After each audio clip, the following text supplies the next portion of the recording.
অনেক বছর পর শহর ছাইরা রহিম ফিরল শৈশবের গ্রামে, মামার বাড়ি। বর্ষার মেঘে ঘেরা গ্রাম আর অজস্র অজানা গন্ধ। এই গ্রামের বাতাসে কি যেন আছে, মনে হয় মায়ের আঁচলের গন্ধ পাই। ওই যে পোলা, তুমি ফজলু ভাইয়ের ভাগিনা না? জি চাচা, আমি শহর থেকে আইলাম। মামা কেমন আছেন? ভালোই আছে, চলো তোমার মামার লগে দেখা করি। আরে বেটা রহিম, কত বড় হইছস, একেবারে সে শহুরে বাবু হয়ে গেছস। মামা, আপনার খিচুড়ির গন্ধে আসছি। শুনছি বুয়া নাই, এখন রান্না কে করে? তোর খালাতো ভাই জুবাইল শিখছে, বেটা এখন চাটনিও বানায়। ওই মামা, রহিম ভাই আইছে, তুমি আমারে কইলে না যে? আরে মাত্রই আইলো।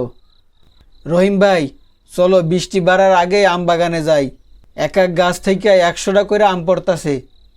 তুই তো শহরের, তোরে দেখামু গ্রামের আসল অ্যাডভেঞ্চার কি। আমও খামু, ভূতও দেখমু। এইটা ওই গাছ, লোকে কয় এই গাছের নিচে এক বুড়া বসে আম পাহারা দিত। একদিন বাস পড়ল আর ওখানেই মারা গেল। আর তখন থেকেই যে আম খাইতে যায় সে আর ফিরে আসে না। আজ ভূতের আম খামু, তোরেও খাওয়ামু। আমও আমার, গাছও আমার, আম কেউ নিতে পারবে না। ভাইরে, পেট খালি আসিল ঠিকই, কিন্তু এইভাবে ভরতে চাই না। ওইটা ছিল সফিউল্লাহ বুড়া।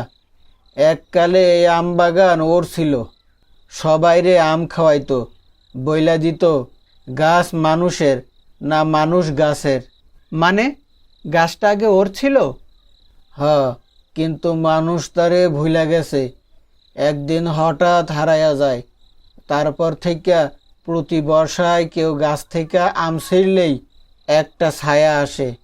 আপনারা যদি এমনই সব রহস্য রোমাঞ্চকর ভূতের গল্প পেতে চান, তাহলে এখনই চ্যানেলটি সাবস্ক্রাইব করুন।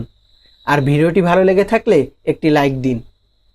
আর আপনি কোথা থেকে ভিডিওটি দেখছেন তা অবশ্যই কমেন্ট বক্সে জানান।